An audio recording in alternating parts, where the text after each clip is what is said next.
IDS 302. Um, Welcome to Module 5 Video 2. I guess it's Friday afternoon, February 12th, about 12:20. Excuse me.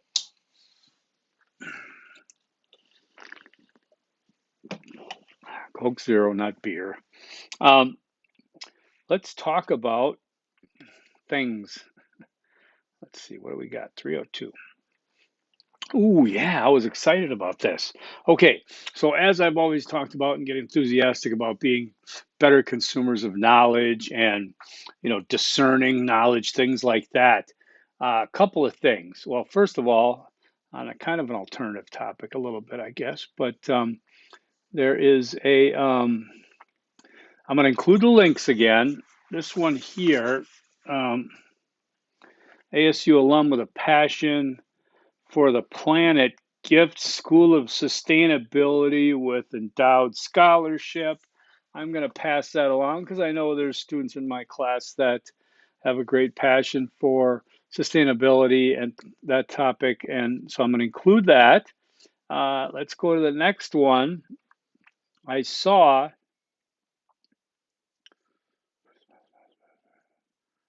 I saw this one. ASU climbs to sixth in um, expenditures propelled by use-inspired research. This is huge again because it gets back to what we talk about, what research is, what it isn't, and what it is in our venue. Okay.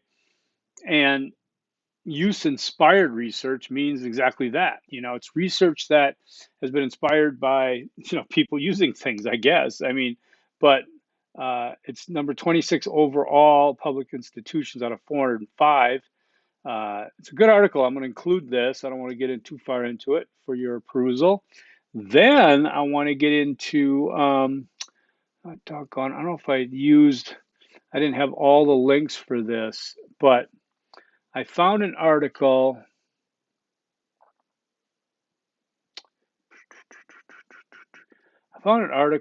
And might have been about something about COVID, vaccines, things like that, because it's of interest to all of us, I think. Um, Led me to articles, but I wanted to check, why don't I have that link? It was something that either I just saw on MSN. It was about a new study that I hate when I didn't copy all the links. It was a study about something that interested me, and it took me. I looked on the MSN article for the actual link to the study or more about the research. Okay, we got to be careful when I'm in MSN about what's research and what's not. And I found the study, and it took me to a page that I was still curious. So I went to the main page there, and I ended up getting on sciencemag.org, uh, and it kind of switches off between sciencemag.org and science. I don't know, but these are okay. It talked the contents February 12th today is This Week in Science, research in science journals. Okay, there's an editorial, and there's this week in other journals. So what we have here, in my opinion, seems to be not a academic journal as such, but a compilation page or an organization, part of an academic organization.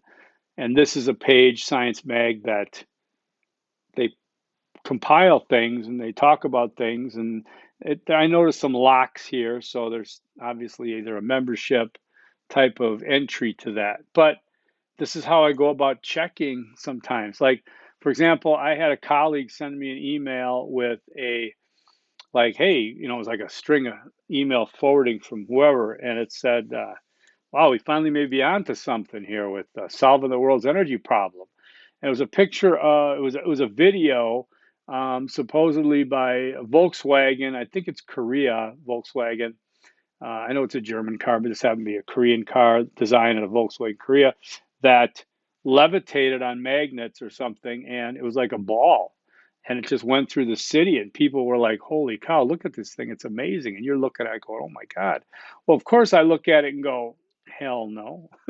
But I'm curious, I'm suspicious, obviously. Of anytime you see a major event, I just that's the way I am. I'm a little suspicious.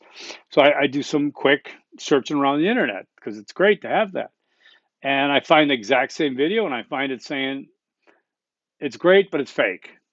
Okay. And this is, one of the things that we have um, issues with then, even at university lecturer levels that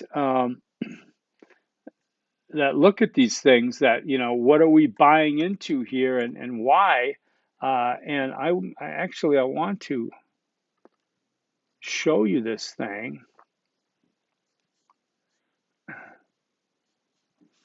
Okay, so here's the picture of this, and I'm going to read it to you. It says prototypes have been delivered to several Asian countries. It's made by VW in Korea, is expected to be in Europe and Asia by the end of 2022. It doesn't use magnets, it uses ducted air jets.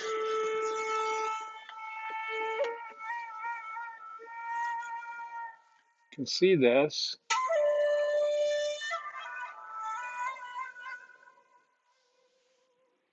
Reflection, sorry. I mean, it's totally cool, isn't it?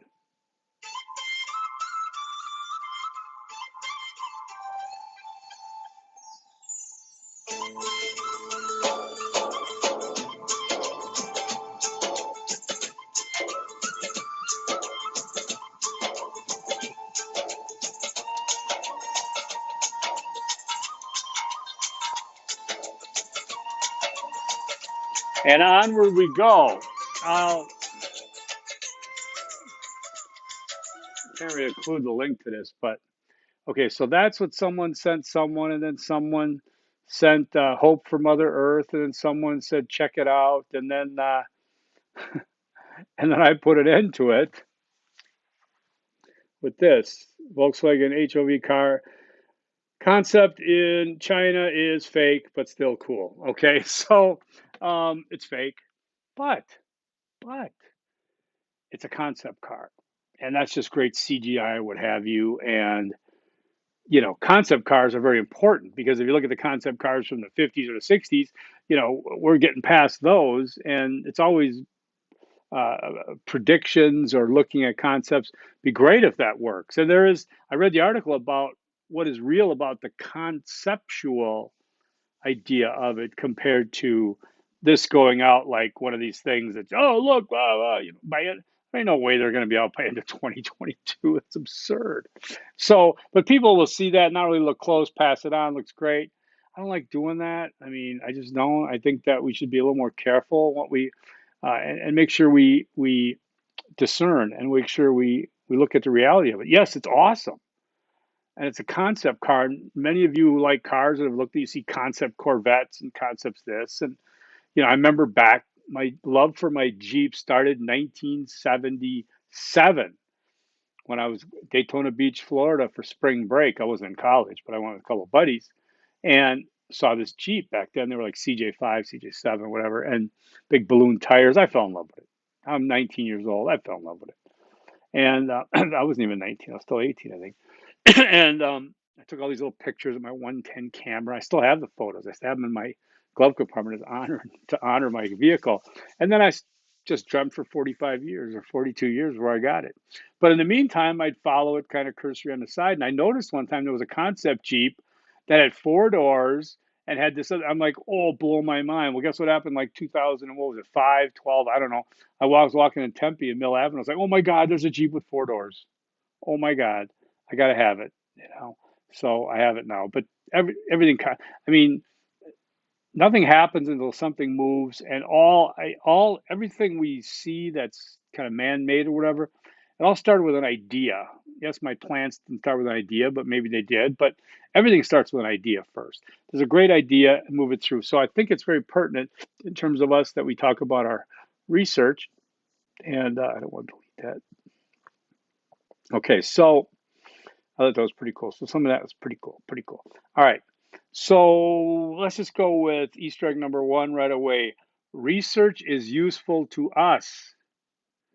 I mean, whether or not I'm looking for uh, research on the COVID, on the vaccines, on safety measures, on masking, on what have you. I think research is so awesome because it's the science that gives us a lot of answers more than, I mean, there was there was a little meme that I saved, and I don't want to get in trouble if I say it, but hang on a second. Hey Keith, Hey, hey, I'm doing my video right now. You're in class. Hey, hi, you were rarely in class. yes, Call me later, would you? hey, bye. All right. My partner in crime. Him and I both did a lot of truancy back in the day in high school together, and I earned my .818 GPA in my junior year, and so he always calls me at lunch or something. He's up in Sedona. Okay, so no, I was just going to say that we got to be careful. We got to be discerning sometimes. Don't be afraid to be discerning because I will say that we have a tendency to believe. Okay, so I don't want to offend anybody with this, but how sad it must be believing that scientists, scholars, historians, economists, and journalists have devoted their entire lives to deceiving you, while a reality TV star with decades of fraud exhaustively documenting lying is your only beacon of truth and honesty. All right, again, this is not meant to be a political statement as much as it is the reality of what you are as academics, what you would like to give your life to, and what many have given their life to. It hasn't been given their life to deceive you. They've been given their life to try. Yes, they make mistakes. Yes, they're not perfect. And yes, they'll be the first to tell you that. Okay?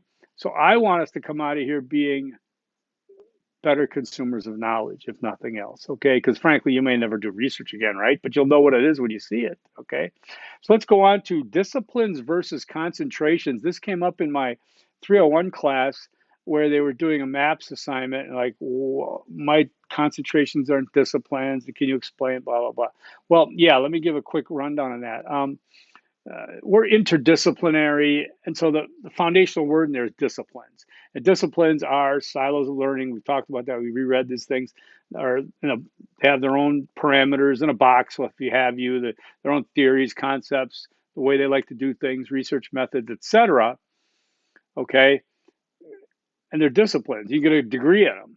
So what the heck are concentrations? Well, concentrations for this argument is what you have to choose as an interdisciplinary studies student. We call them concentrations just to cover everything because some of them may not specifically be degree programs on their own. They could be certificate programs.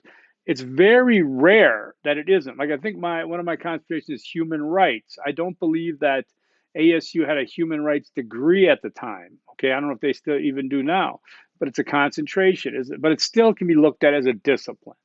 Okay, you need to have discipline to look at it. It has its own set of thingamabobs. But it happened like in the 60s or so. You learned about the evolution of academia, and you're going through and things started to branch off. The world got bigger and smaller at the same time, I guess. And we started integrating things, and we came up with women's studies, gender studies, queer studies, African American studies, Asian studies, European studies, American studies, all kinds of studies, cultural studies, all kind of blended, integrated disciplines, programs that started being hard to define. Now we can define those as disciplines too. They have their own sets of everything, but they do borrow because they're integrative. All right. When you're looking at European history, you might be talking about English lit, you might be talking about art, Renaissance art, so many different things. It's not a hardcore like psychology, okay? Because these other disciplines areas, They look at things linear, chronological, spatial, categorical. All right. Whereas you look at some traditional disciplines, they are pretty much solid in their parameters. Okay. I just wanted to give you a conceptual idea about that. Again, I'm sorry to fall short on that, but I really want you to at least something that, you may never thought of, but some you may have. Okay. So let's go with, talk about, the quiz. We had a quiz, right? Oh, yeah, about the research. And what would your dream research be? And then blah, blah, blah. Well, first of all, I want to say, if someone asks you these questions, whether it's in the introduction, says, give me your favorite song or something, or your favorite research, just pick something. Okay, pick something. In both of those exercises, I've had people in the past and in the present, like, I just have so many, I really can't decide. And then they don't decide. Oh my God, that doesn't count. You need to decide. I'm not going to call you on the carpet and make you prove that, Fleetwood Mac Rumors is your favorite song. You don't have to. Okay. Look, those are record albums. I have a lot of favorites in there. I'm not naming a favorite tune either. But hey, do it. Your dream research. You're not going to get it wrong unless you don't name anything. Okay. Name something. Okay. All right. I mean, somebody wanted to research aliens. Awesome. Somebody wants to research, life on Mars, living on Mars. Awesome. I made it clear it was without restriction. It was a imagination.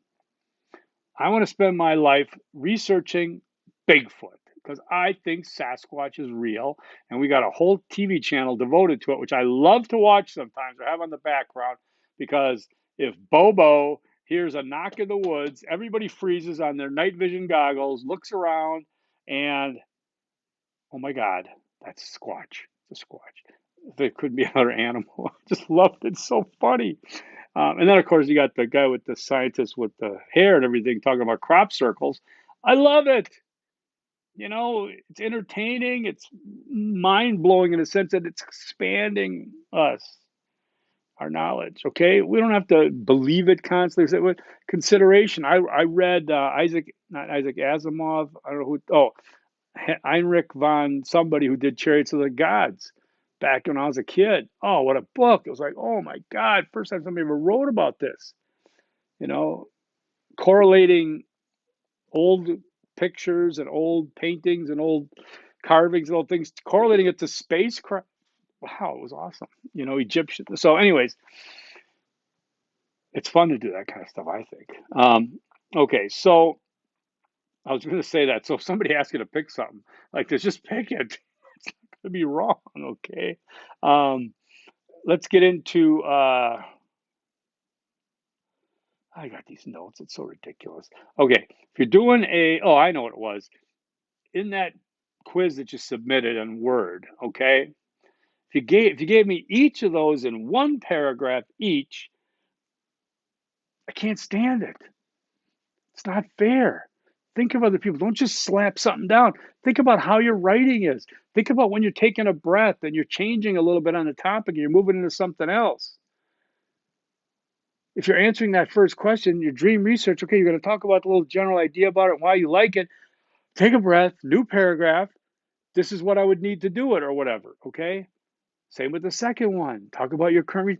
Use paragraph indents, please. I'm down on my knees. I'm doing this whole thing on my knees, begging you. No, I'm not. Okay. So think of your reader. Think about double line spacing, which is what we like, which we have to have in this class. But look at it when you're done and say, I mean, if you had to read 70 of these, would you be thrilled about it? Would you give it your full? No, you want to see some kind of respect for the reader in terms of presentation. Okay. If you have a darn fine recipe, are you gonna slop it on a plate and here you go. It might taste great, but holy cow, nobody wants to eat it because it looks like hell, right? I'm thinking of weird metaphors here, but whatever. You get it, right? So, all right, let's go with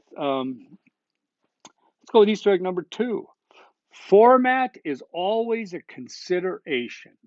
Format is always a consideration. Okay, so what I mean by that is, let's say you're texting me. Or a friend of mine texting me. I don't care what they text as far as punctuation, grammar, spelling. If I get the idea across, I'm good. Okay. If I don't, I'll let them know. We use emojis, whatever. That's what it is, right? It's a format that we're using. It's a format. It's a very casual, informal format. Let's move up to email. Okay, email. So now we got a little more. We'd like to see some punctuation, not a run on sentence. It'd be great to not to see it bunched up. Great. Okay, am I going to correct spelling or grammar? No. I mean, I literally I have met, a couple of women that I've dated. Oh, I was so afraid to talk to and write to you because you're just going to correct my grammar and spelling. No, I don't do that in real life. It's my job here, but I'm not gonna judge people on spamming and spelling and grammar outside of this venue. Okay, here, heck yeah. Okay, so we move up to our papers and the formatting. Okay, let's a discussion board. I've said I'm very forgiving on the formatting in terms of not being able really to tab in for a paragraph indent. So just instead, give me a line gap. So I got nice sections to read at least. Okay, I'm definitely like in the discussion board for your uh, peer-reviewed sources. I am very forgiving in that. I'd like to see some organizational qualities, but I'm not micromanaging that thing. Now, when it comes to your paper, step 3, step 2, whatever, you're darn right I'm looking at that. You better look at the formatting through that video and through the sample to know how to format an annotated bibliography, because if you don't, you're going to get deducted. It may be hard to believe. I know my 301's so frustrated with me right now because they apparently don't know how to do in-text citations, and they can't understand why I would deduct for that because I just can't let it go. And then that's like acquiescence to, oh, it's okay. No, it's not. It's just not okay. I mean, it's like if I was a cop sitting at a stop sign and you just came rolling by real slow and went through a stop sign, chances are I'm not going to let that go. Okay, but nobody was around, man. No, bad analogy again. I'm sorry. Anyways, formatting at that level is very important. You're at a university doing university level work, especially in this class, it's research. It'll be good. And I know you can do it. Once you can do it, you just push your ceiling a little higher. You accomplish something else new. Okay? Because if you came into this class or this university thinking that I'm not going to accomplish anything and I don't want to accomplish anything, I just want my degree that I paid for. Well, you're in the wrong place in higher education. I don't care where you go. Well, maybe you go to University of Phoenix. Sorry, I didn't mean that. Or U of A. No, I'm just kidding. No, but you should understand that you want to have accomplishments. Okay, through this, it's not a competition unless you're competing with yourself by challenging yourself because you feel that you have something to do in this life, something to offer, something to accomplish. Do it. Okay, that means working in line on a beach and working from there, more power to you. Okay, that's my Twitter banner picture. Jimmy Buffett sitting on a beach with a seaplane behind him, working on a laptop. It's probably 25 years old when it was laptops were done, but yeah, and I was doing it, and I could still do it if it wasn't for the damn pandemic. Um, so, formatting on it's always a consideration. Okay, think about what you're presenting. All right, there's the yawn. Okay, your step 2, I want to go back in case I had mentioned it, in case you missed it, whatever that. Remember, it's a justification for interdisciplinary analysis. Your issue, your problem. How are you justifying that? And again, if you're just giving me a rundown of facts and things about it, you're not justifying anything. You're just giving me a rundown of facts. Just because the heading says justify a interdisciplinary analysis, if you don't mention anything nearly related to that, you're not doing it. You just give me another level of facts or opinion, right? But if you're going through some of that, then you're saying that you're relating to why that requires an interdisciplinary analysis, why it's justified, and how some of those are you going to name the disciplines you're going to use, and if you'll stop there, then you just justified a multidisciplinary analysis because you're missing what?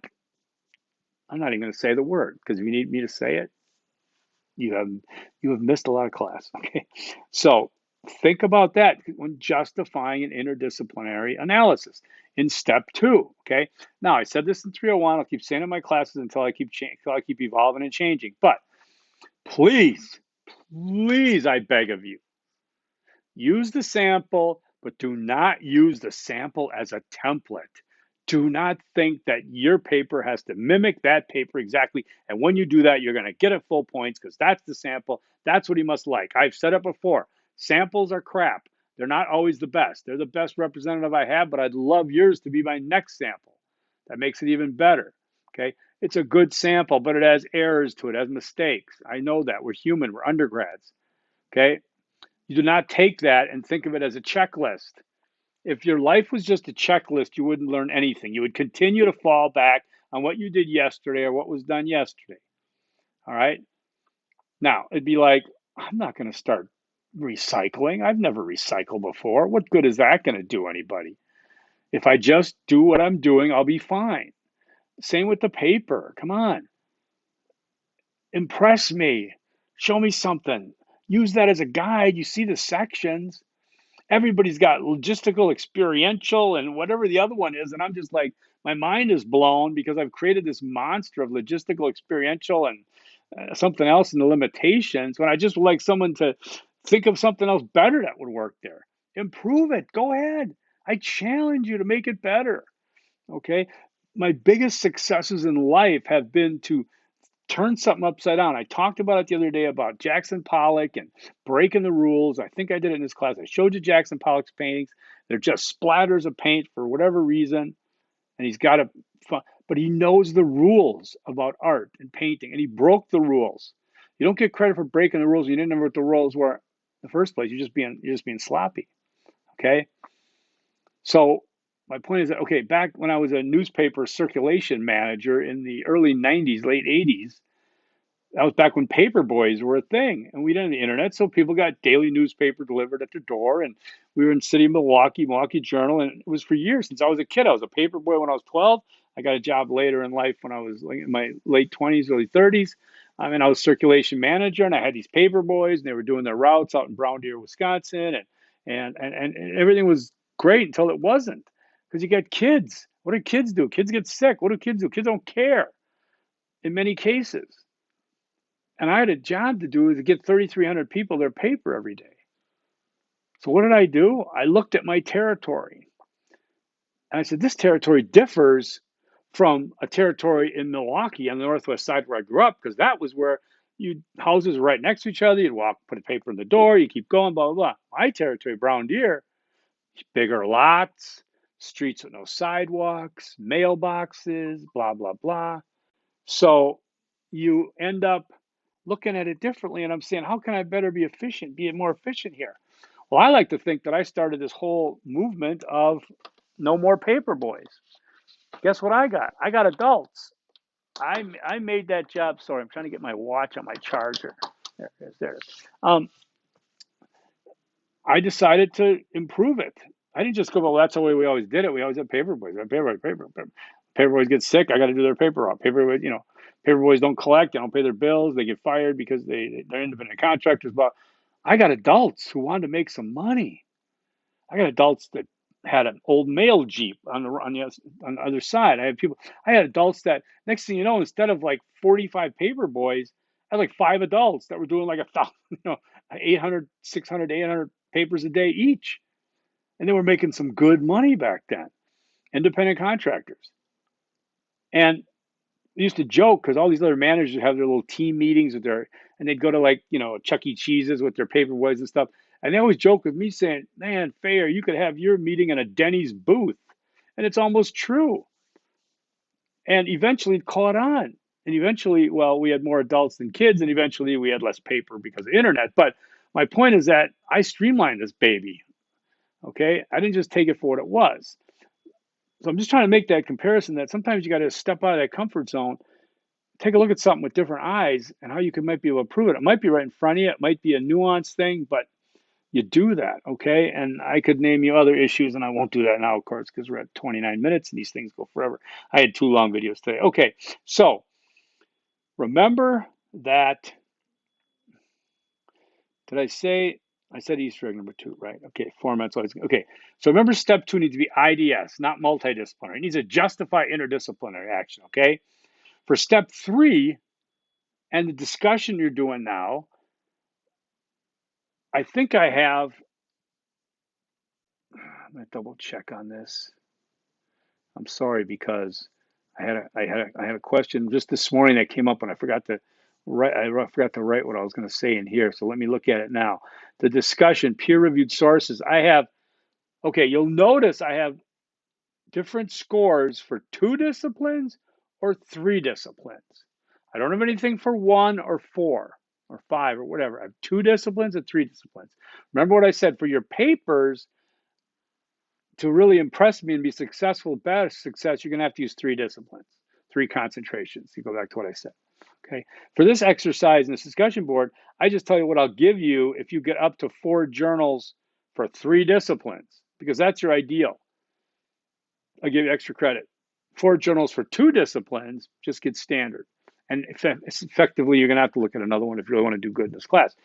For step 3, then, this prepares you to take it to step 3 and to look at the sample to understand that I'm not really crushing anybody on formatting in this discussion board. Do the best you can so I can see what you're doing. But when it comes to annotated bibliography, please, please, please follow that formatting. I'm not going to crush you too much on that at all. I'm just going to, because it's got to be things we talked about in terms of formatting and what's available to you in the sample and on the video, which I'd like you to watch. Okay. So let's take that. Now you're probably asking me, I thought this guy was going to talk about his survey videos. Yes, he was.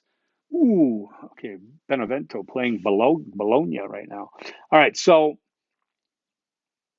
survey videos. Let's hold off till tomorrow, of course. I'm going to demonstrate how to build a survey. I'm going to focus on just one of those 3 options: Google Forms, Survey Legends, Survey Planet, I think it was. I'm going to pick one and I'm going to show you on that one. You can use that one, you can use the other one. Essentially, the most important thing I'm going to show you is how to create questions. Okay.